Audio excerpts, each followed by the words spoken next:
This sweet potato and bacon hash is one of my go-to recipes because it's easy, it's delicious, and it's like healthy enough. Start by dicing a medium yellow onion and then cut up 2 or 3 good-sized sweet potatoes.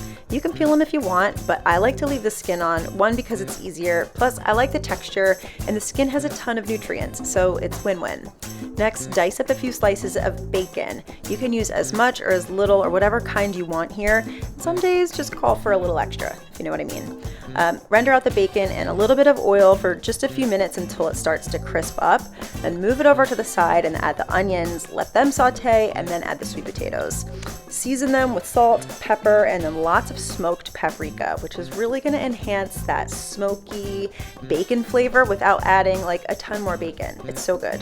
Cook the sweet potatoes, tossing occasionally until they're tender and crispy on the outside, and then you need a crispy fried egg. So get your oil nice and hot, crack in a few eggs, and let them fry. I like to baste the tops with the hot oil so they set just a bit. They're done when the edges get all crispy and lacy, but the yolks are still nice and runny. Season them up and then pop them right on top of that hash, sprinkle with scallions, and then get all up into that yolk and let it run down over everything.